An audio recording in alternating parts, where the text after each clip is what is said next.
it's really easy to get obsessed with a thing you're doing and just keep on ratcheting up the output and telling yourself that the output will make you happy.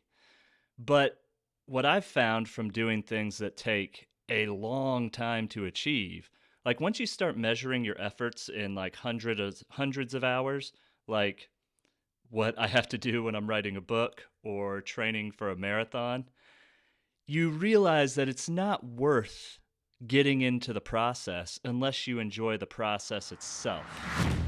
Welcome to the Zero Quit Podcast, where I bring you candid conversations with elite athletes, entrepreneurs, specialists, and other creatives. I'm your host, Covington, and through these dialogues, you will hear powerful stories and practical advice that will help you live a more active and intentional life. If you enjoy the show, be sure to subscribe and share it with a friend. What's going on, guys? Welcome back to another episode of the Zero Quit Podcast. Today I have on Dustin Riedesel. He is an author, recovered addict, leukemia survivor, and perhaps most importantly, a loving father and husband.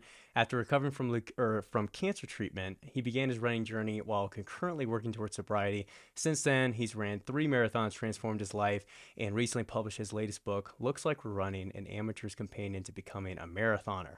How are you doing, sir? I am good, man. That is a succinct biography. Well done. Did it hit all the points? You got it. You got it.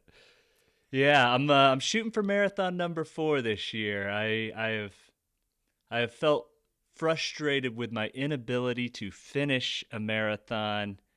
You know how when you get to the end of a race and like those last few miles you feel like you're strong or you feel like you are just limping. I have had to, even though I've gotten better every marathon I've run, I have limped it. And my last marathon, I was going for a sub 4 hour. I ran 4 hours and 36 seconds. And for a while, I told myself, close enough. And then coming around this year, I was like, nah, I'm just not going to be happy. Well, I've only ran 1 marathon, and similar to you, I kind of limped my way on the back half of it because I had a really strong start. This was back November 2021, I believe, in Richmond Marathon. And ran it the first 14 miles was actually doing pretty good. I was on pace basically for a sub 4, right around 4. But then I have this minor heart condition. I don't really bring it up because it's not formally diagnosed, but I have all the box that it checks. It's called Wolff-Parkinson's White syndrome. It's like an extra nerve that it's not super life-threatening or anything serious, but what happens is randomly you get like an extra your heart sends an extra signal or nerve to your heart. It kicks it up like to a high heart rate, so you'll be breathing the same as, let's say, you were at like 130 140 beats per minute, but now your heart rate says 180 190.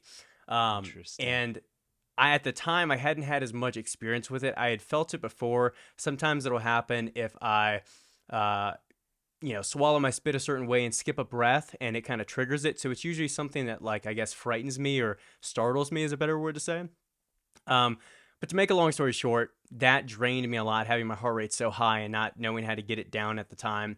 Spent the rest of the other marathon with extreme fatigue, and also my hamstrings started to, kill me after 20 miles, as most people do. And ended up, I think it was like a 4:47 or something marathon. But they say if you're too slow for marathons, you run ultra marathons. So that's what I've done. I like the pivot. I can't decide if I'm running too far or too short, because it's like I'm not nailing it, But yeah, I'll tell you what I like about marathons, and this is part of the reason I wanted to write the book, is for me, I got into running marathons as like a way to strengthen my mind. It was I was dealing with addiction issues, and to me, running a marathon, I hadn't really even the foggiest about ultra marathons at the time. I learned very quickly, like, hey, 26.2 miles, not that far to some people. it's a warm-up, But to me, a marathon was like the ultimate distance. And I was like, well, if I could just do this. And so, it had the big branding on it, and I got into it. And I have found it to almost be a perfect distance for what my life is. You mentioned the infrastructure of my life, which, I'm a dad. I work a full-time corporate job at Cisco. I try to pour a lot of my free time into writing because that's what I love. And so it's a very full life. And running a marathon, it takes big chunks out of your week when you get into the high mileage weeks. Oh yeah. And so I find it to be like just the right distance to really pour all of myself into without detracting too much from the other arenas. Mm, And yeah. so part of the reason I wanted to write that book is I found that a lot of people are in need of a hard thing to build into their life. Something that lets them know that they are capable of doing a thing that they set out to do if they can just dedicate themselves to it. And Hmm. I can't say I haven't been tempted by ultras because like has anybody who's ever run a marathon not thought like, well, why not just a little further? Yeah. But when I try to scale it against the rest of the weight of life, it's like this is the right thing. And I could probably get as much physical reward out of just sticking to like half marathons or perfecting a 10K distance. Shoot, I would actually, you know what? I would argue I would get more physical reward. Yeah. As far as like the aesthetics and if I'm trying to like ramp up my VO2 max and just balance my fitness appropriately. But I really love setting, what do they say? Desire is a contract with yourself to be unhappy until you get what you want. And Mm. I set this 4 hour thing out there forever ago, and it's just like I gotta knock it out. And already, I'm planning on running Indianapolis Marathon in November, and already I'm telling my wife, it's like, yeah, probably once I get under 4 hours, I'll be done with it. Even though I Yeah. I kind of know that's probably a lie, but Well, so I want to stick on that for a moment because you kind of mentioned that at the beginning part of your journey, you had a very specific goal. Like the marathon sounds like a sweet number, a sweet thing to tell people, slap the bumper sticker on the back of the car. But I find that a lot of people, especially lately, and I think it's amongst people that you and I follow even, might fall into the trap of getting too fixated on the objective goal or like the end result. So I see a lot of people these days picking that sub 3 hour goal, right? And that starts to become almost their entire why of like running, to the point where once they finish, they're in this limbo state where they don't really enjoy it too much, or they don't really know what to do with it. And I also wonder, and this goes beyond running, but like how many people would be running or lifting if there wasn't social media, or at least doing it mm, in the same way? So how do you approach setting objective goals that give you clear metrics to look at and a clear direction, but also appreciating and putting more of an emphasis perhaps on all the subjective and qualitative benefits that you get that I'm sure you experience over the running journey, that maybe you uh, appreciate more about yourself than, oh, look at the medals I earned? yeah, this is an excellent question, and I really think it strikes to the heart of why we do anything. And I'm reading an excellent novel right now called Tomorrow and Tomorrow and Tomorrow by Gabrielle Zevin. Hope I'm pronouncing that Okay. correctly. And there's two characters that contrast each other, and one is like obsessed with achievement and being great, and the other is just like floating through life and forming great connections, and isn't really sure if he's the master of his fate or if he just kind of floated along to what was easiest. Mm-hmm. And the thing that makes it a great novel is neither one is held up as like the paragon of what you should be. They complement each other very nicely. And they're held up against some classical literature of like Achilles in the Iliad being like, basically a demigod, and Mm-hmm. Hector, who is just a man, and his big title is a tamer of horses, an honest profession that just lets you know you don't have to be a hero to live a meaningful life. And I Mm-hmm. kind of battle with those two things in any arena that I'm trying to achieve in, which is it's really easy to get obsessed with a thing you're doing and just keep on ratcheting up the output and telling yourself that the output will make you happy. But what I've found from doing things that take a long time to achieve, like once you start measuring your efforts in like hundreds of hours, like what I have to do when I'm writing a book or training for a marathon, you realize that it's not worth getting into the process unless you enjoy the process itself, because the Hmm. achievement is so fleeting, and oftentimes you're just comparing it to an abstract ranking of where everybody Hmm. else who does the thing is anyways. So the way I have chosen to balance it, um, when I'm not sure when this paradigm came to me, but I have for a long time now, probably ever since going through rehab for alcohol addiction. I've looked at life in kind of three arenas, which is the physical, the intellectual, and the spiritual. And I bucket aspects of my life into those things because I think you need, it's like a three-legged stool to stand up, right? Yeah. I think you need all three of those things to feel satisfied. And so I try to put at the beginning of years, and I use a year because I like the cyclical nature of time, weeks to months to Yeah. years, and that repetition helps me kind of, stay focused on what I'm doing. So at the beginning of years, I'll set a couple things as goals in all those arenas. So, for example, this year it's the sub 4 hour marathon and get 15% stronger. And I'll set some baseline metrics on what those lifts are and those exercises that I'm using to account for strength. And then uh, in the intellectual field, I almost always put it into writing. Yeah. Um, sometimes I'll throw a career thing in there, but honestly, career is it kind of How do comes you to me easily at this quantify point. how do you quantify improvement in your writing? Mm-hmm. Because obviously I not every year you have a book. Yeah, I don't try to quantify improvement because, to a point you made, it's incredibly subjective. What Hmm. I what I know for myself is that writing is a thing that edifies me and enriches me. And like when I do it, I feel more in touch with life than almost any other activity. Hmm. I've told many people, like if I die at the keyboard, old age, like my wife finds me slumped over in the middle of whatever I was writing, I would love that ending for my life. And and so I don't need to quantify improvement there. I think that's something you can feel. And Yeah. really, because it's an art, your peace of mind is the the matter of The measurement success. standard or value. Right. Yeah. And so the thing I have to do is make sure that I'm doing it, that it does not get lost.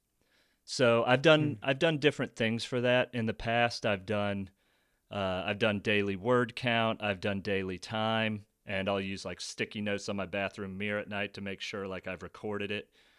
But now that it's been part of the practice for a while, to a point I made earlier, I don't need to measure in such small increments to ensure the activity any longer.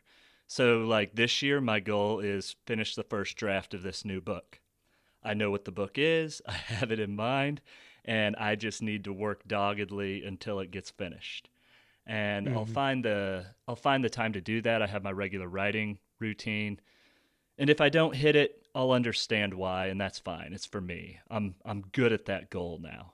But I'll also know if I fall short. Um, but like anything, if I'm sure you've experienced this in forms of exercise or maybe in starting your own business, there were things that needed tighter metrics early on in order to ensure that the activity was occurring. And then once Sure. you become good at it, it's you don't need to engineer at such a granular level anymore. You're working from a higher perspective. And so I Yeah. don't need to force the okay, what was my word count today like I used to. Hmm. And then the final thing that I just always make sure is the spiritual portion. And I consider that charitable donations, charity work. So I have a fundraiser around blood cancers that I work on every year, and then my friends and family time. So this Hmm. year I set up like a Friday men's group, and we're digging into a lot of this conversation, like goal setting for everybody, breaking out like how are we Yeah. doing financially, increasing our net worth, our fitness goals, etc. And then I set a certain number of like one-on-one dates for my wife with my kids, and I'll just track those as the year goes along to make sure that I am setting aside time for them. And then I guess doing all that, uh, there's not a lot of focus on the achievement, is there? It's like, well, I'll finish this Yeah. book. How good will it be? I'll run this marathon. There's, as you know, when you run a race and you put all your eggs in this one basket, like, hey, I'm running one marathon this year, some Hmm. things could go wrong.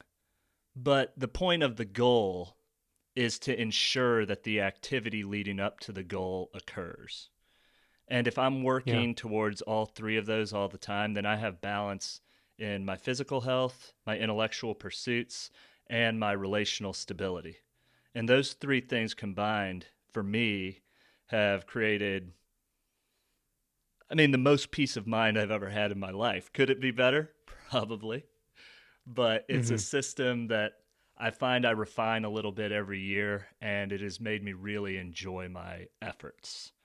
So, rambling answer, but I hope that kind of circles the idea. Yeah, no, I think it does. I think to reduce it down, it comes to just making sure that you're constantly in activity as a person. You're constantly striving towards something, willing towards something, and whether you meet it by a certain deadline or whether whatever the specific goal is, I think as long as you're working towards something, you can still kind of find value in that fulfillment resides in just the activity of doing it. But there's a ton of questions I want to ask you about the writing thing. But before we go down that rabbit hole, we'll stick on the running side of things and squeeze all out of that lemon. I want to read you off a quote that I heard you say on, I think it was Jeremy's podcast, and see if you can expand further upon it. You said that running helps you make sense of your experiences. So, what do you think, or how could you expand upon that? Yeah, I think there's probably one primary thing that it does, and then probably a secondary thing at the same time. The primary thing that running does to help you understand your experiences is it teaches you how to focus on incremental effort over time and incremental improvement over time. And I think you hear this a lot from runners, but the big realization for a lot of people who get into distance running is that you actually get better by running slower. Mm-hmm. And once you understand, like, okay, I just need to log more time at a moderate pace instead of killing myself for this thing, you can see that flow through all your experiences. Like, if I just am present and I do the thing without too much rush, I will see massive benefits over time. And we know this in a lot of ways if we'll stop to reflect on it. Like, if you think about your best friends that you've ever made in life, it's not because like every moment you spent together, you were just like hammering away at friendship. It is just like a slow evolution of time, and over there there grows an ease between you. Like what Mm-hmm. felt awkward at first, like I really have to force this conversation. Like I mean, we're experiencing a version of it now, right? This is the first time you and I have ever talked. And so we're pouring a Yeah. lot of focus into the conversation. But if this was our 200th conversation, it would be easy. I'd be asking you about things I know about your life now. You'd be doing the same. There would be Mm-hmm. there would be so little effort required in order to have a deep, meaningful interaction. And so I think that because running is such a solitary and unceasing event. You are just doing the same thing without break for 45 to 90 minutes, Mm-hmm. that it gives you this mirror to what it is to have a relationship with almost any activity, which is I am just doing the thing for a long time. And Yeah. almost all of life's events, time is the great differentiator. It defines attention, it defines understanding. Like your mind cannot help but decode the things that it pays attention to. And so I think that's the primary thing, which is silly and obvious, which is like, hey, the thing that you do the most is the thing you will do the best. And Yeah. yet, like a lot of obvious wisdom, all the cliches that seem like whatever, I know that already. Once you actually experience the cliche, it becomes profound and deeply personal. And so Hmm. running for me was the first thing that I set, like, this is a super difficult goal. I don't know if I can do it, and I'm just going to stick with it and see how it goes. And it was amazing to me how it just like molded to my experience. And then the minor secondary thing around that is we we have an idea about what is difficult, and the truth is it's not difficult, right? Like this is another cliche. It's simple but it's not easy type of idea. Hmm. And I don't know, the thing is like it kind of is easy. You just do the thing. That's what And I've always said about like discipline. I think people, and I think it helps some people in the beginning stages, but it's become so glorified now. The discipline of just showing up to work out or running or doing an ice bath, when it's like in reality, you're just getting in a tub for a few minutes or you're just shuffling your feet for a few minutes, right? It is very simple, but then obviously on the grand scheme of things, you look at the complexity of it, it obviously is difficult at the same time. me and my little brother were having a discussion around this over Christmas break. I went and worked out with him, and like we're talking about, what are we trying to achieve next year? And he's looking at some things through a willpower perspective, and very quickly he adapted his mindset. So I don't want to act like he didn't have a good handle on this, but Hmm. my whole point was like willpower is such bullshit. It's just like is in the power rankings of like good character traits, I put willpower near the very bottom. It's good for like 5 minutes tops. And Yeah. what is much better, like the to me the indicator of real willpower is somebody who has built a system to ensure that an activity will recur habitually. That's willpower. It's like the willpower to set the alarm versus the willpower to say, "No, I'll get up, I'll do it. I'll want to do it tomorrow." Or like the willpower, it's like an Atomic Habits type thing. The willpower to like set the shoes and the outfit out and set the alarm for Hmm. the next morning and do all the things. So like set the lights to automatically come on in your room, to do everything to ensure that that the activity occurs. That's willpower. It's not just like, oh, I'm so hard-nosed. Hmm. And what happens to people who have done the thing 100 days in a row? It's like for me with alcoholism. Did it take willpower, like to go to rehab, and after rehab to like keep grinding against the the nagging of the addiction in my mind? Yes, initially, but now there is virtually no willpower exerted whatsoever. So Hmm. I just think that discipline and willpower, to your point, I don't want to undermine it, because people who are starting out, they need to feel that giddy up, right? So like I initially wrote my book, and I don't know, I had like a whole explanation of why me and my wife were running a marathon together and why this particular marathon. And the first chapter was like a story. And I got done with the book and I was just like, it's not right. So that origin story, which I call week 0, I moved that to chapter 2. And I made chapter 1 week 1, which is just like getting out the door, which is in fact the title of the chapter, Get Out the Door. Because in the beginning, yes, you need that motivation. And that's why I like New Year's, January 1st. Like, I feel like it's become somewhat in vogue to be like, hey, you know what's a really good New Year's resolution? Starting in December. It's like, well, it's all Yeah. BS. Like you have to pick a date to start.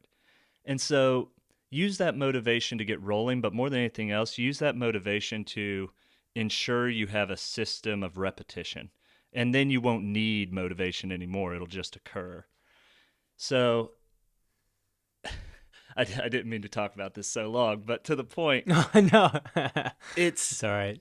it's not the thing that running repetitively teaches you is that it is easy. It is easy. And all this resistance you feel is a little bit of a charade. And you don't need Yeah. to worry about changing your mind or convincing yourself that you can run or that you love it. You just have to do it enough times, and this is something I really do believe. We kind of preach to kids and even to ourselves a little bit, right? Like your parents are giving you job advice when you're like getting towards college. Oh, well, what do you love to do? You should do what you love. And it's like, Yeah. well, kind of, but you know what you end up loving? You end up loving what you get good at. And so Yeah. if there are things that you recognize that this will make me a better person, just do it and you will come to love it, because just like running has taught me so much about life's experiences, you could pick another thing. I'm sure when you started getting into bodybuilding as a teenager, I'm sure that it unveiled a lot of other things about life that you're like, oh, this is like that and this is like this. Yeah. Absolutely. If you get really into a topic, it will teach you about other things in the process. Gotcha. There's so many points I'll throw out there that come to my mind. So, one, I love the point about willpower, which I'll get to in a moment. But two, yeah, I mean, I think running really recenters us in a way that it kind of resets our baseline or acceptability of monotony. And so we kind of get Mm. used to doing the things that we don't love or don't like, and can kind of withstand that a lot longer. And the other thing that you kind of hit on too about the happiness thing is, and it ties to the rationality too, is enabling more rationality than sensibility with how your goals are. So you won't sensibly, emotionally feel like getting up from that warm bed, but the rationality should kick in and say, this is something important to me. This is more worthwhile than sitting in this bed a day I'm not going to remember, versus the effects, the results of, continual work ethic are going to show up and be more valuable to me. So I think it's just enacting more reason in our decision making. But to get back to the willpower point, unless you have something good to say, go for it. Well, I'm just thinking, something I've rolled around my head for years now. It's the chicken or the egg. Is like, what Mm-hmm. comes first, like my feelings or my actions? And there's really no way Mm-hmm. for me to tell. And it's like when I do things that I know are good for me, I feel good. And when I feel bad, I feel resistance to doing the things that are good for me. And I think there's a fine line to walk with like being gracious to yourself and not burning yourself out on things. But yeah, it just what you said there about the rationality. I wasted too much time several years ago trying to solve that problem. I was like, I don't care. I am going to care less about how I feel. I'm going to focus on doing the things I said I would do, and Mm-hmm. whatever feelings occur to me, I'm going to let them in and just let myself feel them. And that's part of recovery training, is like not fighting your feelings or not trying to escape your feelings. But Yeah. I as much as I said I've retired that thought, it still creeps up on me once in a while. And I will Well, feel it's not. myself like telling myself no, like, you know what, take today off, and be like, you told yourself you wouldn't be like this anymore. Yeah. It's not so black and white too. I mean, obviously it's like a balance. To me, especially with the philosophy I've read that kind of looks at that, like can we really completely separate rationality from our emotions, when in reality we're a lot of times justifying or trying to understand our acts after, or our actions after the fact, and rationalizing what we acted out emotionally. But how I perceive it and think of it is just knowing what tool to use out of the toolbox, depending on the situation, the circumstance. So know when to act emotionally. You don't need to be with your wife and act rationally and be so frugal and stingy about, let's say, money. You might want to be a little bit more frivolous with spending and enjoy time, and because love isn't always a rational emotion too. But to get back to the running side of things, I believe on that same podcast with our good friend Jeremy, you mentioned a Murakami quote that was something along the lines of mentioning that suffering is optional. With that idea of suffering, and how we talked a little bit about how people glorify the suffering of physical activity, and Stoicism has this kind of pop culture twist and rise to it nowadays. I want to read a quote from one of my favorite writers, Pessoa, because in the back of one of his books, he had this nice section that posed 3 different options to withstanding or experiencing suffering. One was analyzing the pain to the point of focusing on it so much that you overcome it. The second was creating this kind of idealized figure of yourself that can withstand it. So I think of like David Goggins talking about when he goes Goggins mode or whatever it is, and he becomes this unstoppable force, right? And then the third one is actually allowing yourself to feel the pain so much that it becomes pleasurable. But let me read off this one quote in regard to the analyzing pain, and I'd love to hear your thoughts. So he says, quote, "This is an easier technique than it seems, at least for superior souls, to analyze pain and to get in the habit of submitting all pains to analysis until we do it automatically by instinct will endow every pain imaginable with the pleasure of analyzing it. Once our ability and instinct to analyze grow large enough, our practice of it will absorb everything, and there will be nothing left of pain but an indefinite substance for analysis." What are your thoughts? Man, well, my first thought To is... put you on the spot. No. My first thought is something I find myself thinking a lot, which is, particularly when it comes to Stoicism, which is like, they really figured everything out thousands of years ago, didn't they? It's like, there's nothing new. Yeah, that's what I feel like the more I read. But the problem is we still haven't learned to adopt it or adapt it, as because obviously we're still reading it today. We haven't fully solved it out yet. Well, my second thought is that, and this is the reason I look at things through a physical, intellectual, spiritual, kind of trifold paradigm, if that's the right phrase for this, is the way he talked about categorizing the pain, which is like an analytical category, which is an intellectual perspective primarily,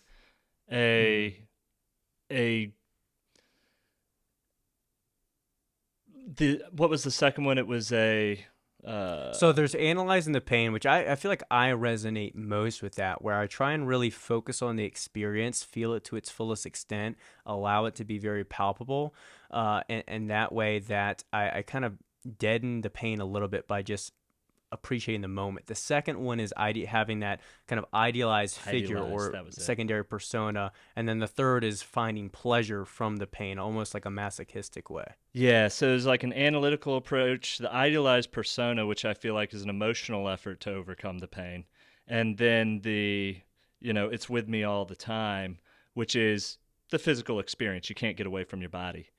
And so I find that things fall into these categories fairly often. And this is also a reason why, to kind of reverse engineer this thing, the problem of pain. So I grew up in a Christian home, and the problem of pain is very often like cited as the problem with a benevolent creator. Like, why would an earth be created that is filled with pain? And the problem of pain is often the problem of your life. Like, it's what it triggers addictions, like through, well, I want to escape, or, everybody understands the problem of pain, but it's like, I hate my job, I come home exhausted, there's a chain reaction, I take it out on my wife and my kids, and now, I dislike myself as a dad.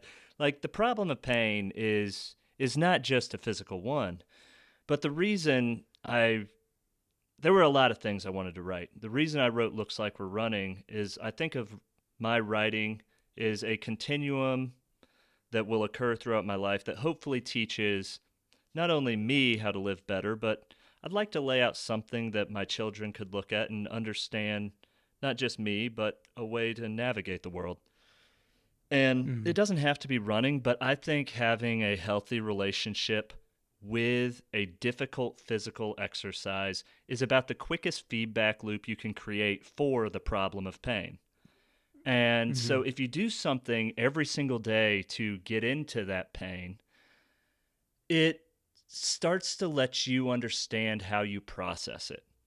The part of the reason I like a marathon distance or just a longer distance in general is there's the physical challenge, which is great for the body, but I like that in the later stages of long distance running, you are confronted with this is going to last.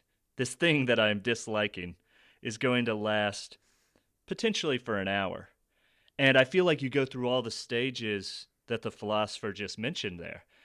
I say often that a marathon is like a 3-part race. The first third of it is a physical challenge. The second third of it is a physical and a mental challenge. And the final third of it is a physical, mental, and emotional challenge. Like at that point, you are all in. And so Mhm. you kind of go through all those phases in running. And I guess to the point you made earlier, that's kind of what I mean about like processing your pain in anything that you do. And I do think that the eventual lesson is you can't escape it, and that the fastest way to get past it is to go through it or to embrace it. Mhm. The to realize that the thing that is very difficult that you are pushing against is also the thing that is making you strong. So, no reason to avoid it. This is just like every emotion in life. This pain is a friend if you can take the time to understand it and give it what it needs. And Yeah. so I like having a practice of that. And running was an easy one for me, but I mean, anybody who has a rigorous training can see how that parallels other things that you have to wrestle with in life. Yeah, a lot of people talk about that involuntary suffering, and I think of it more so from the idea of when you manufacture some artificial adversity for yourself or pain, it allows you to analyze yourself. It puts you in an environment where you can really think through. It can be edifying, and rather than looking at it as what it can do for my willpower, I look at it as what it can do for my mind and my emotional intelligence when I'm in those situations in the future that are outside of my control. Uh, but to pivot a little bit, I feel like I I feel like it's when something awful has happened to somebody, but it ends up being a part of their story identity. I feel weird like being like, let's talk about cancer, but I want to talk about leukemia, your battle with that. So I, I feel like the only question that makes sense as an introduction is what led to your diagnosis in the first place. Yeah, and don't feel bad about asking. I mean, it's right there on the placard basically. Yeah. The thing that led to my diagnosis was I felt like I came down with a really bad fever, and I had a little ingrown hair on my leg that I picked off, and I wouldn't have even thought about it. It had just been like scratching off an ingrown hair. Probably done it hundreds of times before. And yet, as the fever got worse, that spot where the ingrown hair was, it started looking like a snake bite. Then, like, it grew to looking like something like a truck had run over my leg. Like, it was getting really gnarly. Mhm. And so, within the course of it, it took less than 36 hours for me to think I was completely healthy to being diagnosed with cancer. So, this all happened really fast. But when I felt like I had a fever, I went to bed. I was going to sleep this thing off. And when I woke up, like, it was obviously bad. It wasn't just a fever. The fever wouldn't break, but like, it was incredibly painful, like a searing burning in my legs Mhm. when I tried to move them. So my now wife, fiance at the time, rushed me to an urgent care. The urgent care looked at me for like all of 2 minutes and sent me to the ER. ER had me in there doing tests for 6 hours. And by the time they sent me to UNC Hospital in Chapel Hill, uh, I was so hopped up on drugs that I mean, it's kind of a blur to me now. I spent the next 7 days in the ICU, and I remember friends and family, and like my boss, and just various people coming through, but I don't remember any of the content of the conversation. Not really. Mm-hmm. Um, the thing that is interesting about it from a timing perspective is I was diagnosed. It's called acute promyelocytic leukemia. So basically, it's very fast acting. What it does is none of the white blood cells, your body is no longer producing white blood cells that work. So if you catch any kind of disease, that disease will kill you because you have virtually no immune system. And Mm-hmm. so that infection in my leg was basically spiking everything. Like my whole body was trying to fight that unsuccessfully. And I was diagnosed 6 days before me and my wife were supposed to get married. So we had a bunch of family coming in town anyways. And so like a bunch of people just like kept it and like came by and saw me and all that was awesome. But what was interesting is like our first big step was we got to get out of the ICU. Like let's get stable enough that I can get moved. Like it is going to be a big celebration to go to the cancer ward. And just by dumb luck, so we were supposed to walk down the aisle at 3 o'clock on that Saturday, December 3rd, if memory serves me. And and what actually ends up happening is I am being rolled in a wheelchair to the cancer ward after my time in the ICU at like 3:15 on Saturday. And so me and my fiance, instead of walking down the aisle, it's like, hey, we are out of the worst of it and we are walking towards the cancer ward. I think we're going to be all right. And I joke with everybody like, hey, premarital counseling's great, but if you really want to make sure you're marrying someone solid, get some premarital cancer. That Yeah, answers the that'll questions. do it. Yeah. Gotcha. Well, I know you're a big, not just writer, but reader as well. What kind of books or mental frameworks helped you through your treatment journey? Man, that's interesting. It's funny because I tell the story so often looking back that it is difficult to remember how I felt in the moment Yeah. and what I was. So, what's I imagine you didn't funny. do any writing while you were there. Well, no, I did. So, I actually have a book I wrote before Looks Like We're Running. It's called Cheeto Dust Yeah. and Other Blood on Millennial Hands. And, it's okay. I don't I don't brag about it. But I wrote most of that, almost all of it while I was going through chemo. I just had like a ton of free time on my hands. And it had been the project I was working on before I got diagnosed. And it's just kind of a broad spectrum look at the millennial generation, which at the time I felt like, as a millennial, I felt like we were really misunderstood and we were catching a lot of shit we didn't deserve. And so I was Hmm. trying to like unravel that for myself. And it's funny because now it's a topic that I feel like is mostly kind of meaningless. I've taken on a lot more belief about the individual and care a lot less about like broad The spectrum collective. opinions. Yeah. But uh but the right it did help me to have something to do. And I do think that you talk about framework similar to the willpower or the like, hey, put your mind in a certain perspective and that's what will get you through this moment. I think what usually gets you through hard times is having something to do, having a routine. And even if it's something that you feel like it's even a little bit made up, like you decide it and you set yourself to the task.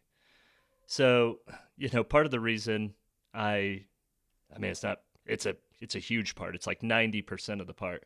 that I decided to run my very first marathon was I had just gotten out of rehab and I needed something to absorb me. And so I Hmm. set this really difficult thing. And so when I'm sitting in, I spent the first 33 days in the hospital before I got into regular chemo. I spent uh, playing video games mostly. It was like my last hurrah with video games. Like I haven't played again, but I just played a lot of video games and didn't think about it. And then when I got into chemo, I was basically either writing or drinking, and that's probably why I think so much about telling the story in reverse. Is I think when at the time I was still running away from it mostly, and it's an interesting thing when you have cancer because like nobody's going to look down on it as a weakness. When you have cancer, everybody rallies around you. It is it is the most support and love you will ever feel. And that's awesome because if you're a person who's in the situation like I was where my self-esteem never really struggled. I've always liked myself, but Hmm. I was not proud of who I was. I wouldn't have pointed to myself as like someone to emulate. I think that's something that's changed a lot since having children and redirecting my life. But but it's awesome to have all those people supporting you through a tough time because you need a belief that what you're doing is worth it. And so I'm writing that book and I'm still probably using the second iteration of how you deal with pain, creating this mythical figure in my Yeah. head to deal with it, and clinging to this idea that like, oh, I can write something good. And in hindsight, like, I don't think that book is great. It's not bad.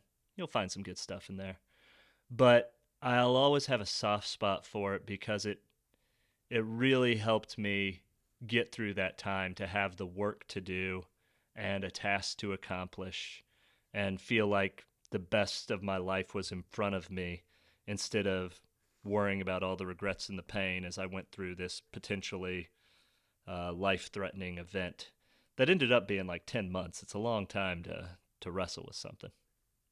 Yeah. Have you ever heard of David Foster Wallace? Oh, love him. Love him. So have you read Infinite Jest? So Infinite Jest is impossible for me. I give up Okay. every time. But I God, think what I'm is the sticking point? I don't know, man. I think I And how do you think love him if you can't read it? well, I think I've read every essay Every other book, all he's those ever essays, yeah. yeah, he's ever written. And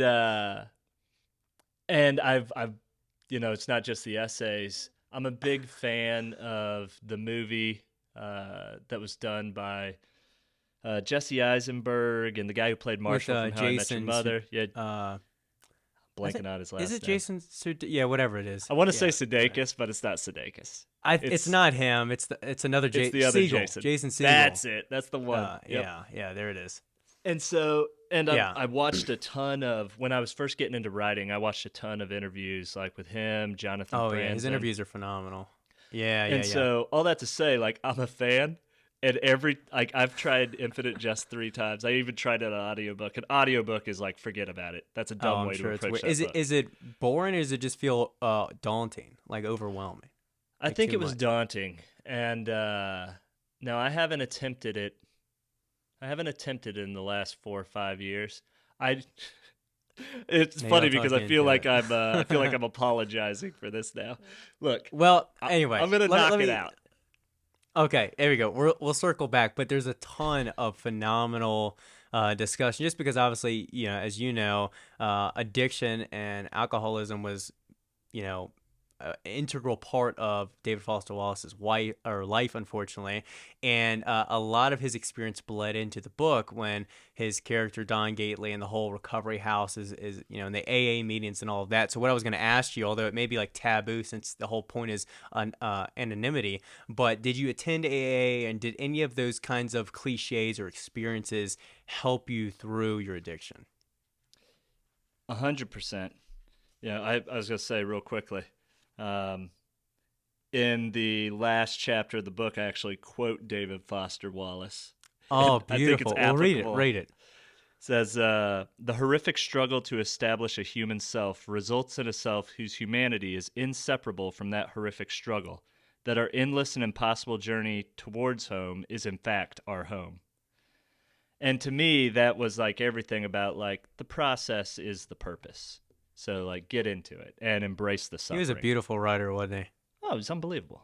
Unbelievable. he? Yeah. But no, repeat the question real quick because I didn't mean to Essentially, detract. infinite. No, no, no. I just need to It's fine. need to verify I was a fan. Good, good. Well, usually because people say who, but the question centered around the idea of did you attend AA and deal with a lot of those trite phrases or hackneyed sayings that on the surface level, one day at a time, it's like, well, that simple phrase doesn't solve my or lead me immediately to sobriety, but there is a lot of value hidden within it. So, what are your thoughts on that? Yeah, my thoughts are mostly that wisdom has to do with your ability to accept it. There's one of the trite sayings you'd hear in AA time and time again is take what you can use, leave what you can't. And there's people say it in different ways, but you'd go into these meetings and it was good that somebody gave me that right away. So part of rehab was attending an AA meeting or two every day on top of the actual work we'd do in the clinic. And then part of my, you talk about, how do I set up achievement versus process? One of my first goals out of rehab was 100 hours of AA or alcohol-related group therapy, because there's some other groups that aren't AA. But something that somebody said early on that made me appreciate all that time, because, man, you listen to a lot of people just telling their crazy stories or just explaining like what political issue on TV has them upset this week. But part of the thing that's great about it, so there's a couple of trite phrases. That first one is like, hey, take what works, leave what doesn't. And if you can just focus on that and like look for that gold, it's okay that most of it is crap, because you don't need that much gold to make you rich. And the second trite phrase that I really liked was don't leave 5 minutes before the miracle. And it's just like, so one is like setting you up to proactively expect that, hey, you're not always going to get a lot out of this, but just hang in there. There will be a couple good things. And there always is. There's always like one person that says something, and it's amazing how consistently that you hear one thing that triggers something great for you. And the other phrase, don't leave 5 minutes before the miracle, or don't leave before the miracle, make it shorter, is like when you feel that temptation, like, oh, it's not happening today, just wait. Just wait a little longer. And I find that is so similar to what my brain tells me when I'm running a distance and I get tired and I want to stop. Or when I'm writing and I look down and it's like, it's not coming to me today. And it's like, well, the time I set for myself isn't over yet. Just hang in there. Like, just keep turning the idea over. And eventually something triggers. And to the point we talked about earlier, in the beginning of AA, I really had to lean on those phrases because it sucked. It was not Well, awesome. it's funny because in the book, and again, this is why I think I really enjoyed the book, and why I've asked another addict as well who had overcome a heroin addiction was asking about some of the references in this book, because I found it to be very riveting and insightful as someone who hasn't struggled with substance abuse. And that's what he kind of pointed out, or the characters do, I should say, is that you kind of have to go into the meetings and listen to these cliches and accept them wholeheartedly and just do them anyway. Just show up to the meeting anyway, even if you don't think you're going to get anything from it. Believe the saying, even if you think it's silly, and it'll end up doing wonders for you. Yeah, there's some truth to that too. I think I've always been a pessimist. I mean, even, I mentioned growing up in a Christian home, but like that's a complicated relationship even today. Like my ideas on God, I Yeah. am. It is really hard for me to accept something that I have not personally experienced, and I find that to be a great weakness for me. My wife is exceptional at hearing good advice, and like I'm just gonna follow the good advice and never run into any problems. So And you learn things the hard way. oh, every time, it's Yeah. just the worst. And Yeah. and AA is one of those things where the longer you do it, the more you realize, to your point, the BS stuff you hear about like keep coming back, it works. Yeah. It does. Like it just does. And it's like hard for me to accept that this thing. I was saying this to my wife, I don't know, a month ago, which is I went on the Sober Motivation podcast, I don't know, like before Christmas break. And it was the first time I had really spoken purely about the addiction in a public forum. Hmm. And, Brad McLeod, who does that podcast, he does an awesome job with it and has a really solid following, a couple 100,000 followers. And so I was a little bit nervous about it all, and I was trying to like get my mind right before going on the podcast. And it's like you want to think that you have some unique thing to offer this space, but Yeah. it's all been figured out. Like it doesn't matter what level you're at in the addiction process. Like there's a free option with plenty of groups and support. There are advanced paid options with one-on-one coaching for you. There are Hmm. resorts where you can like do nothing but focus on the addiction. Like and all the education is there. And it's it's not a thing that you overcome by being smart about it. And I think that you'll see this a lot actually with people who are addicted. Like high intelligence, it might actually increase your likelihood of addiction. I don't know if that's Yeah. true or not, I but think we saw it with Wallace. it amazes me how many people that you're like, man, how did this person get duped, right? Hmm. And it's because you can't think your way around it.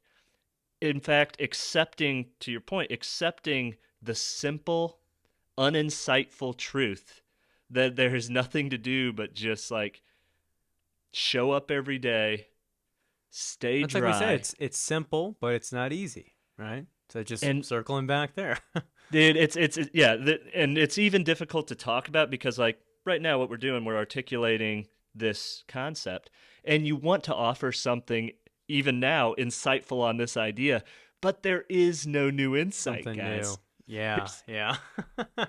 it's been Well, I figured to, out. to to round it off on that, another Wallace, because I rarely get someone who reads him as well. So I would read this other quote that you reminded me of, and it's in Infinite Jest as well. He says, "Quote: Everybody is identical in their secret, unspoken belief that way deep down they're different from everyone else, Yeah, but we're dude, not." we're not at all. So let's dig into the whole writing piece, if that's fine with you, because I'd love to hear just more about that as someone that I think I enjoyed writing in my youth, but I never really got into it. I was never fascinated with it. And the older I've gotten, the more I've fell in love with reading and literature. I've started to write more, and same as you, I find it to be very rewarding, insightful practice for me. So, with all that said, what inspired you to be a writer that you are today?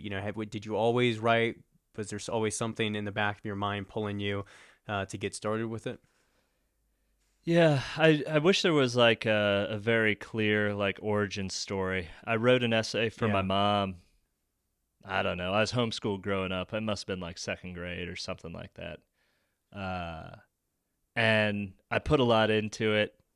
and she gave me a lot of praise. And so as a kid, I thought I was good. And then I You got still have it? uh I bet we do. I'd have to dig it I was up. gonna say, do you I still think probably it's don't want to good? read it. Yeah, I Yeah. probably don't want to see it. I just remember using Word Perfect or whatever the processor was at the time to look up a lot Uh, of synonyms. So it's probably just yeah. rife with adjectives, which sucks. Nice. But being homeschooled, I found that when I got into public school, which was 8th grade, that I was ahead of the curve on a lot of things academically. I was behind on Hmm. some social things for sure, and that was its own trial. But the writing seemed to be an area where like my vocabulary, the articulation of ideas, like I got a lot of positive feedback for that early. Did you grow up And in a then house full of books and readers? uh yeah, for sure. Like you know, my older brother was 3 years older than me, and so I just wanted to read everything he read. My Mm. mom comes from a family of 12, and they're all like, Mm. read 100 books a year type of kids growing up in this large family. And then that kind of got passed down. So I remember my older brother read the Lord of the Rings series. He must have been 11, so I was 8, so I started reading them then. And Yeah. I think about that now. It didn't seem like anything. It just seemed like what we were doing. But now when I look at like 7, 8 year old kids, like that's a lot of book to bite off at that age. Yeah. I never. I think both my parents read and still read, but my dad would read and still does kind of those like Jack Reacher, Jason Bourne style Yeah. books, which are fine. And my mom, she's kind of like the inverse, the classic feminine books of like Nicholas Sparks and stuff Mm. like that. But neither were big readers. We didn't have any kind of library or definitely not any classical literature in the house. And so I stumbled upon it a lot. Still, fortunately, I'm very young, but still later in my life. And it's funny because I bought a dictionary like 6 months ago, which I feel like sounds silly to so many Like an people, old but I'm sure you appreciate hardbound. it. Like, yeah, like a hardbound Oxford English dictionary. Specifically, I wanted that one, and I've just been so fascinated with expanding my vocabulary since I've started really reading religiously, and it's crazy though how even like dictionary aside, how just reading harder literary works improves your vocabulary, your way of understanding yourself, of speaking to others, being more articulate. It's a huge deal, and so being able to have that young as you did, I'm sure that played a big role in your literary ability. Well, I'm curious.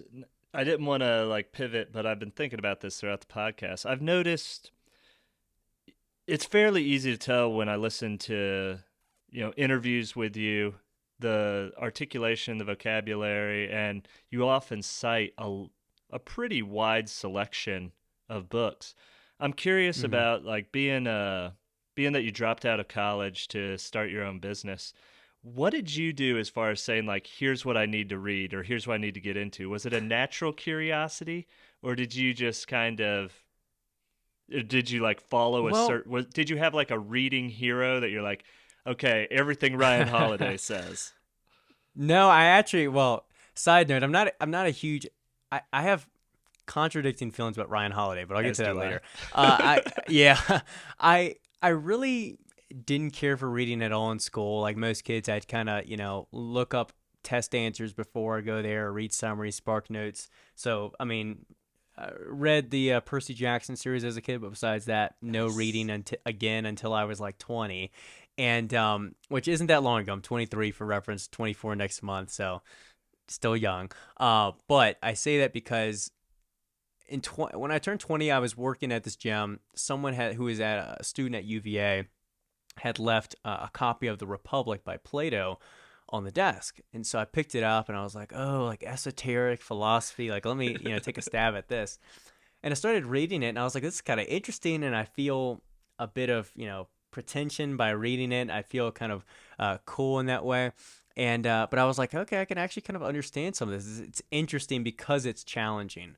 Yeah. And so then I eventually bought my own copy read it a little bit around the pandemic, early stages, finished The Republic, or I think I might have had like 80 pages left, but generally worked through it, but couldn't tell you much about it because I wasn't studying it or reading it as diligently as I do today.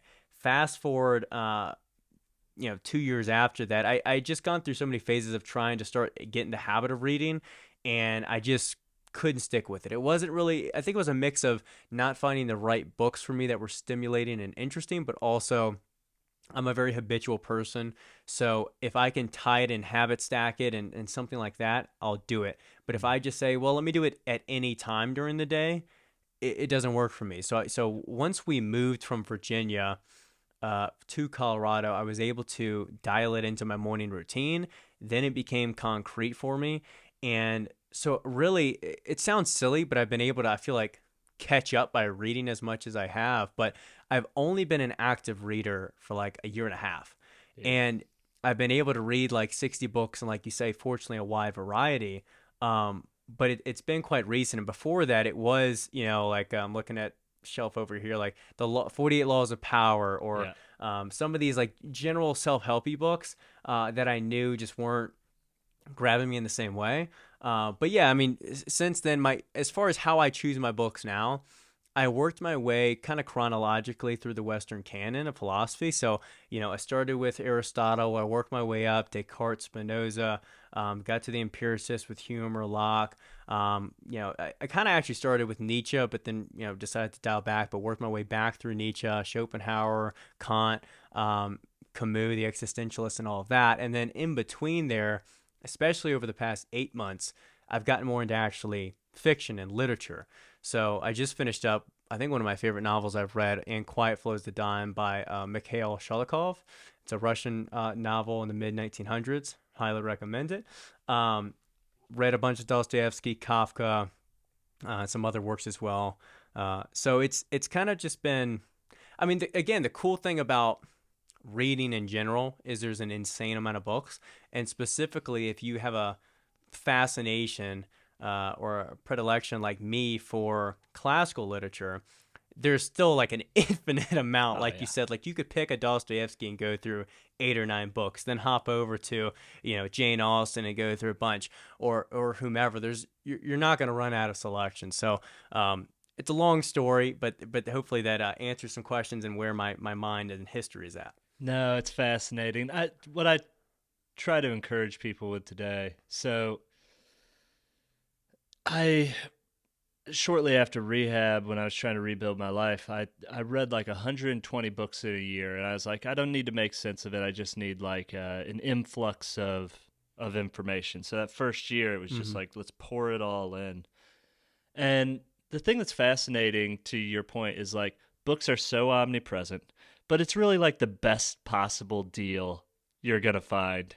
Like if you get the right book, there's not a better way to spend $10-$20 anywhere. No. Like you'll spend $20 on like an average lunch, And if you land the right book for $20, like you get to like buy information or buy access to someone's brain from, hundreds of years ago, or could be a more contemporary reader, and absorb their perspective or experience and take it in, and for cheap.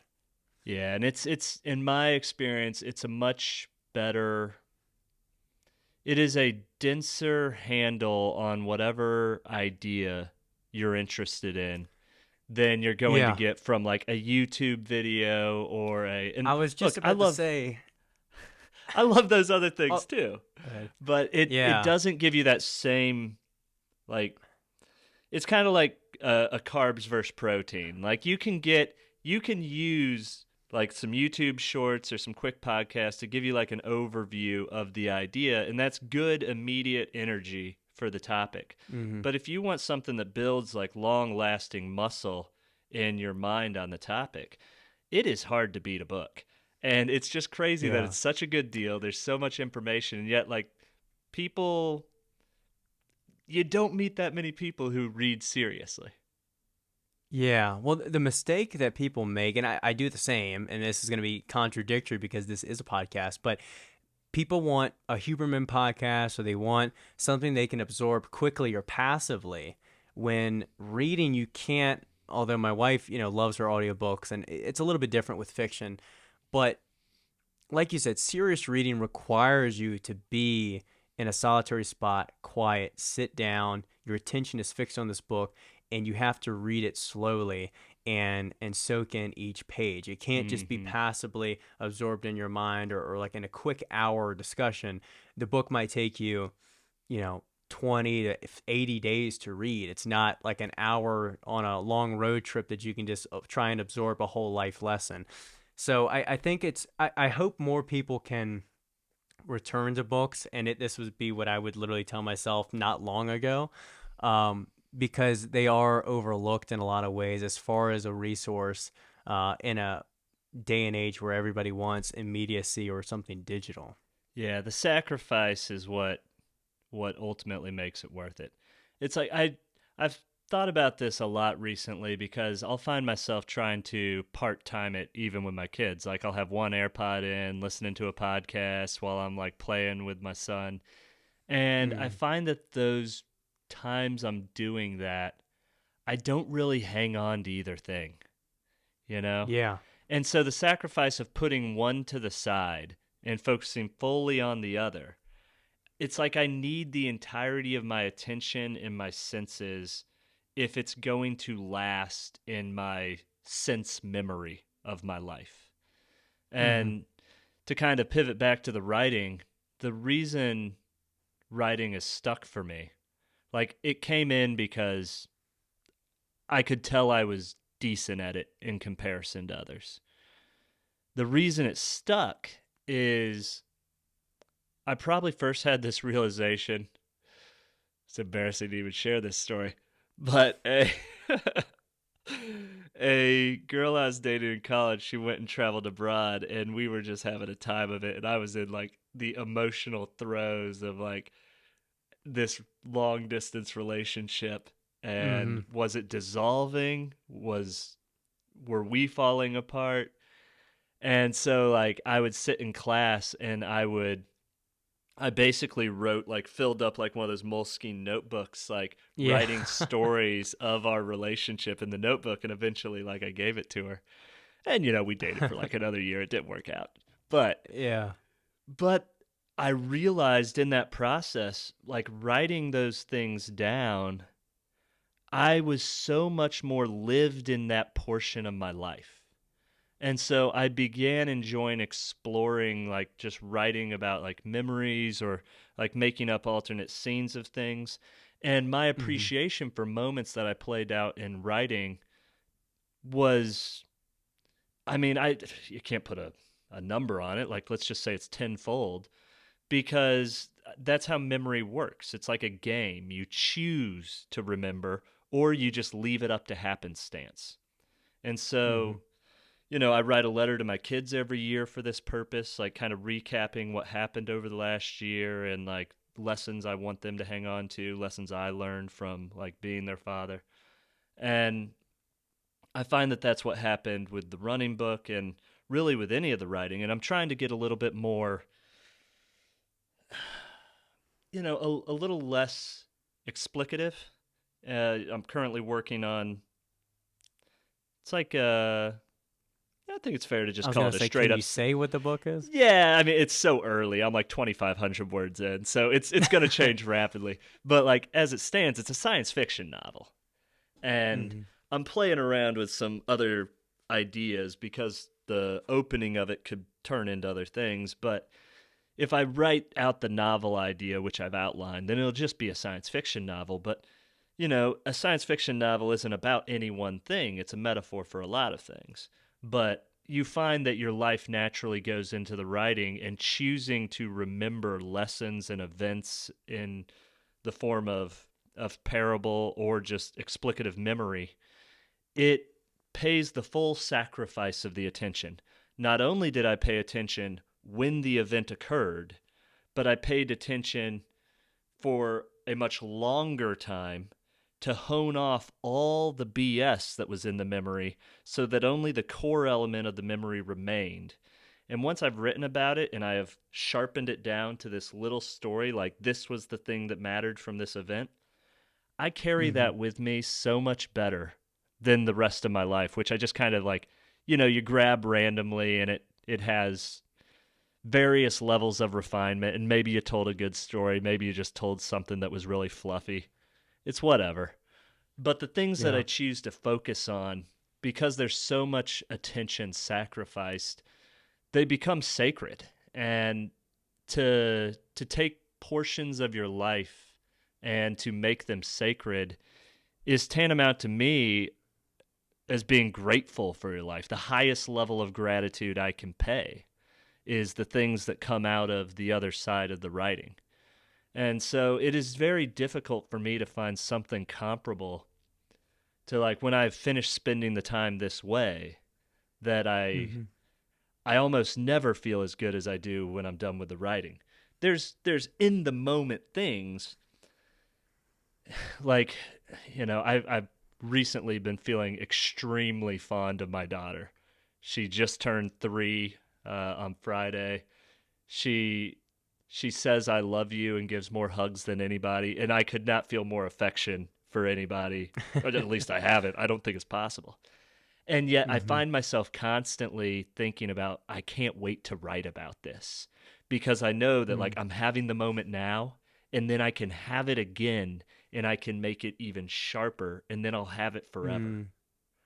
So that's what's made it stick for me. And the thing I tell people, and so I'll share it here because I think it's the easiest way to appreciate this. If you've ever done any sort of therapy, and we all have, we've all talked about an issue with a friend, and you go into the issue and your mind is a storm. They say we think at about 1,000 words per minute. You get done talking about it, and most of us talk around 100, 120 words per minute. And you get done and you're like, that doesn't feel so daunting anymore. Or, man, I feel much more at peace with this situation than I did before. Just the act of talking about your problems shrinks whatever sound and fury was in your brain down to something that feels manageable. And anybody who's written or tried to write thoughtfully, like forget about Mavis Beacon, I can type 120 words per minute. It's like when you're trying to write thoughtfully and you just time, okay, I've been writing for an hour, how many words do I have? 600, right? It's like Mm-hmm. you're slow. Like even if you're humming, maybe you're 20 words per minute. So the act of writing is about the most demanding form of thinking you can have. Like every word is precise. I was And gonna so, say, the word that comes to mind is precision. mhm. And it just it condenses all of the stuff that's in your head down into something that is manageable that you can carry with you that now seems not like it's an incomprehensible storm, but like it's a little nugget that you can control and use. It's almost like it's almost like taking a piece of iron ore and like shaping it down into a little hammer. It's like now I know what this Mm-hmm. is and it has a function instead of just being like a big useless hunk of experience. So, with the next book being a novel, and this kind of goes for your other works as well, but certainly for a fiction work, how do you approach and kind of outline that with your ideas, specifically because sometimes, how I attach a metaphor to it is looking up at a mountain from the beginning of the trail, and you just can be overwhelmed by the height of the summit rather than just getting started and kind of chipping away at the different checkpoints. How do you kind of lay out your ideas if you can kind of broadly answer that? Yeah, I forget the author who said it, but they said it the best, which is like it's like making a long drive in the fog or in the dark. You can only see as far as the headlights, but you can make the whole journey that way. Like that hugely Mm, applies to the act of writing a book. What you'll learn after, I mean, the first thing is you got to finish a book. Like if this is something you wish to do, you just need to finish one. So I wrote about a 200,000, and for comparison, that's going to be about a 500-600 page book. I wrote that novel Finished it over COVID.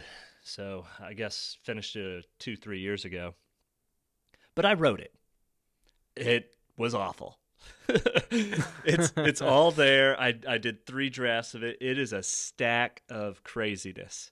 And like out of that craziness, I was like so exhausted. I was like, man, I have just been running around in circles with this thing. And out of that craziness came Looks Like We're Running, which is just like a very simple story. Like for comparison, it's about 50,000 words. It's like, it is very obvious. Like 20 weeks of training for a marathon. Here's what it is.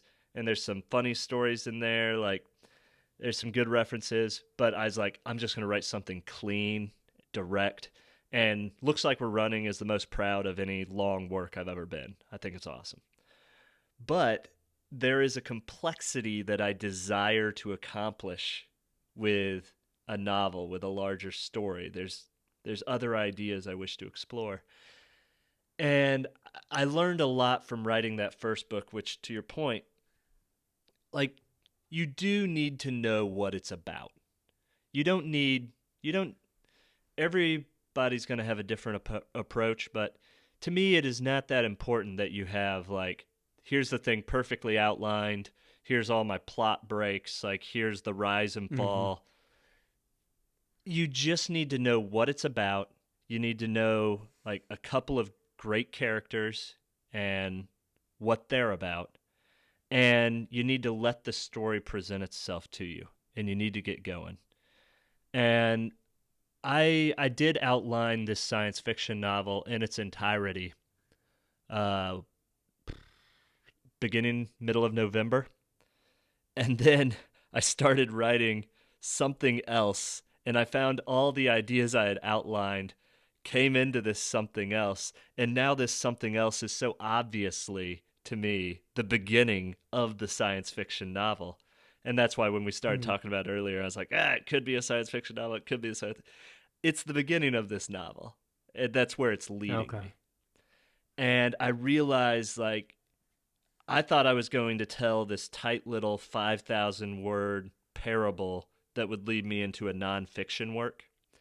And it turns out that tight little 5,000 word parable is just perfect for a character I wanted in the science fiction novel that really helps it all fall into place.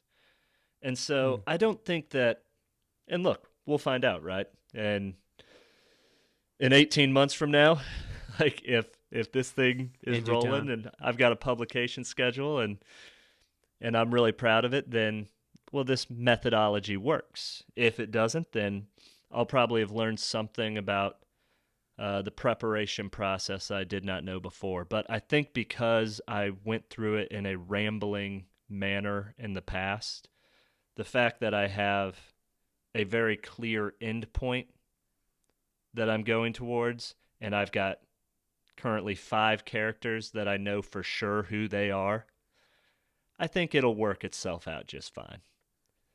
And that level of uncertainty is very difficult for somebody to commit to when, to your point that opened this podcast, they're writing towards an achievement. Like they need this book to become something for them. But I've written a 600-page work that I'm just ready to light on fire. So it's very fine to me to let this process unfold and see what it has to teach me. And I do think, to put a point on it, the actual output of all the work I do, whether it's running, writing, the AA meetings, it doesn't matter. My own work at Cisco. The point of all the work, the ultimate project, is the person I become.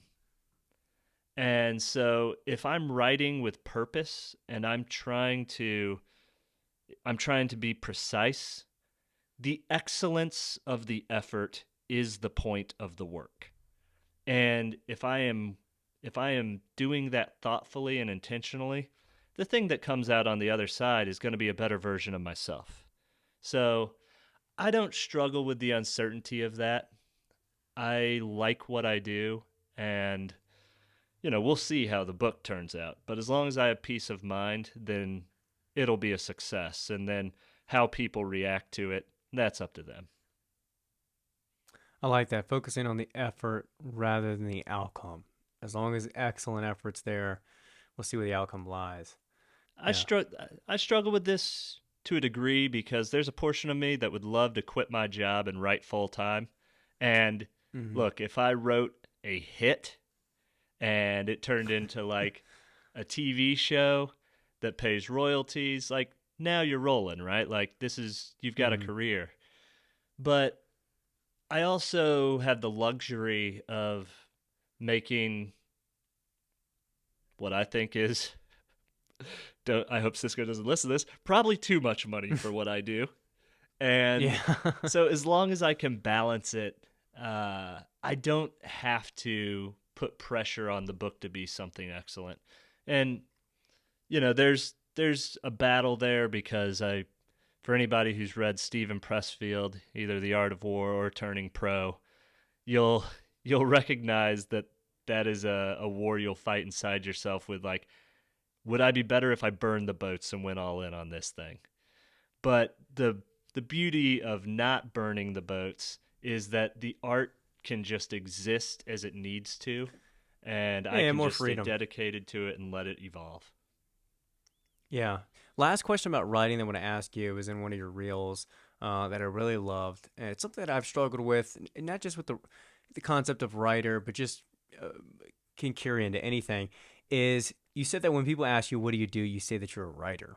Yeah. And that you say that because you identify with your passion more than your occupation in that kind of setting or question. So, what are your thoughts on that kind of classic small talk question and how you conceptualize identity for yourself? Well, the first thing is the classic small talk question of what do? 99% of the time when someone asks me that, they don't care. No, you it's know, it's it's it's out as soon as it's in. Yeah. and so like I decide to answer it with something I do care about. And at the very least one of us will be happy with the topic of conversation. Uh the reason I start the reason I really started answering it that way was probably out of an insecurity I needed to overcome.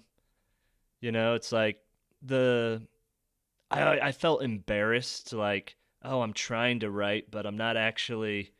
And it's like, look, Yeah. this is you Own it. need to declare your state in the world, and starting to do that created a call it a hypocritical gap.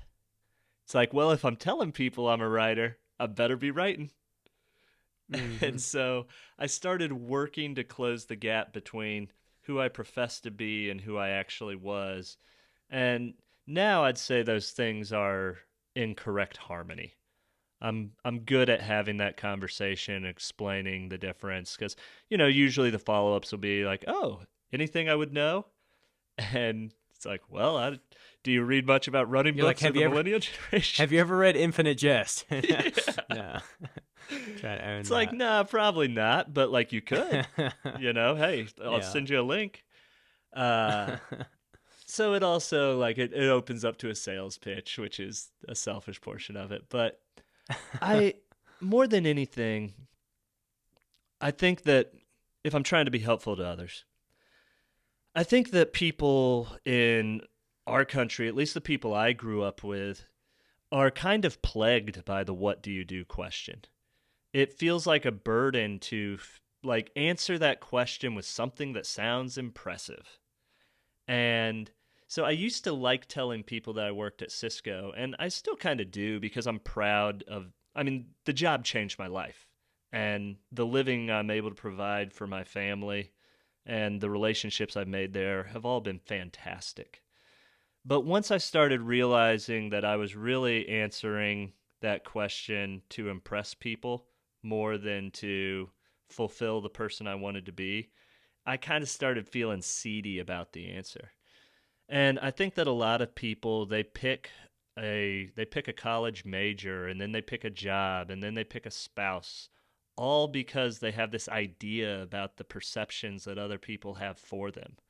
And I'm certainly guilty of that on several occasions and on several levels currently. But I want to remove those filters between who I feel like I really am inside and who I am when I'm out in the world. And I feel like the more I've been able to do that, the more satisfied I am with the interactions I have with others and with just like my day to day. And Mm-hmm. so that was a big part of it, was just like, you know what, when people ask me what do I do, what's behind that answer? And I think I just got asked it enough times that I was like fuck it, I'm gonna say the thing I want to say. Well, mine, you're in a way like me, where you have your hands in a lot of pots and passions. I'm that way to a fault with all the different things I feel like I do. At least I always describe it as a fault. It's a double-edged sword in that way. But it's kind of like when people ask me, what do I do when we're out and about, or it's my wife or someone in the family, I usually just say I'm a video editor, because a lot of what I do is video editing for real estate agents. I Because was if gonna I say were to that's an say that I'm interesting a question for you. yeah, because if I'm to say I'm a content creator, especially if they're above 40, they're like, all right, what is it? What is that? And if they're below that, then they kind of wonder, oh, what content are you doing? And then if I answer and say switchback, Yeah. then I'm like, I have to explain that whole business and how that works and electrolytes and this and that. Or prior to that, I owned a gym, so I'd say gym owner, and that has a little bit more kind of coolness or prestige to it. Um, but do a lot of things. And so it's kind of hard to pin the tail on the donkey, so to speak, as far as identity. But I also think that makes it beautiful, right? Because you're more than, I mean, look at all the things I got to list about you. Author, addict, recovery, survivor. You're more than just a Cisco employee, and I'm more than just a mediocre podcaster. So we're all a lot of things, and I like that point though about owning it as something that you do, and then also letting that ownership apply pressure to yourself to live up to the things that you profess yourself to be as well. That's interesting. There was a group I was in. So group therapy wasn't exactly AA because people were there for all sorts of issues. But the clinician who led it, about once a month they would open it up where, just to get people talking, like let's get some dialogue going. A little beanbag would be thrown across the group, and you would throw it to somebody, and they would in one word have to describe themselves, and Mm. you could not do it with a relationship or with a physical sensation. So the reason you had to take those away is because everybody would just say, "Oh, well, I'm a mother," or "Oh, I'm tired." And Hmm. it's like, okay, we got to remove those out of the equation. And it was crazy how difficult it was for people. Incredibly hard to say, like, this is the word that I most associate with. And that was probably what, as much as anything, kick started it. It was like, well, what do I want to be here? Like, Hmm. salesman? Salesman? It's like, that doesn't seem Yeah. quite right.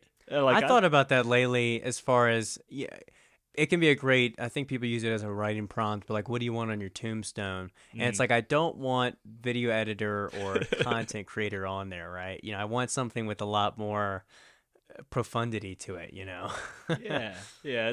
I joke about the tombstone thing all the time.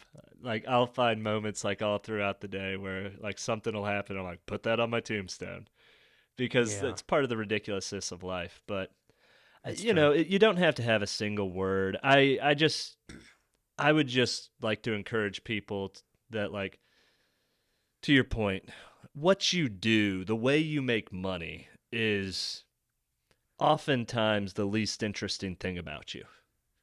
And Hmm. so it's funny. I've tried to find other ways. Like if I find myself in small talk with somebody on an airplane, for example, it's like, how do I ask this person about themselves without asking them what they do? And Yeah. Well, it's that's what this still podcast is for me.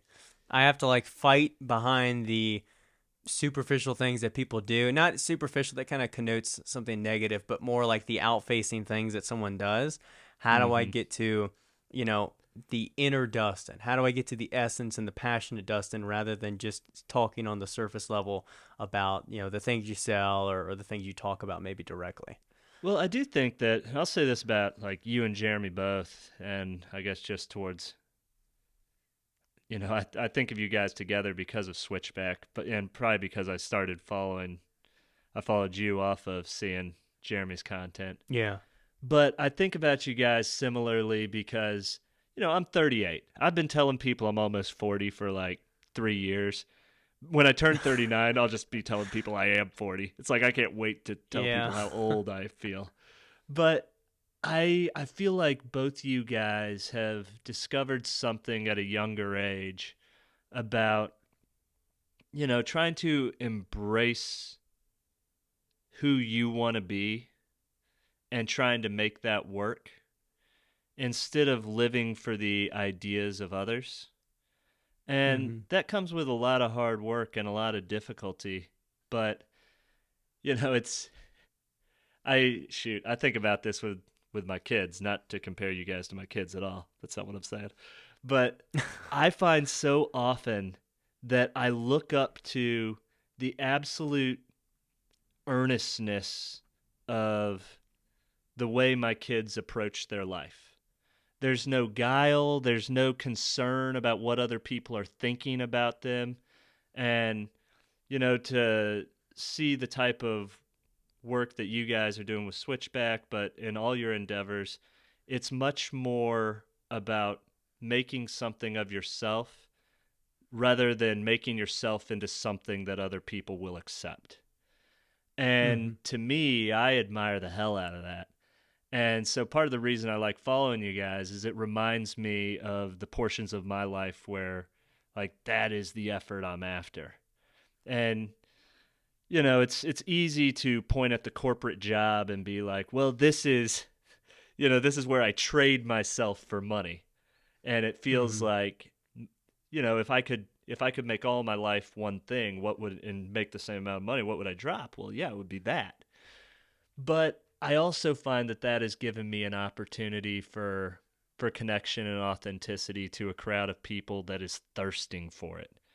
And Mm-hmm. so I like the opportunities to be myself in a place where there's a lot of errors. So Mm-hmm.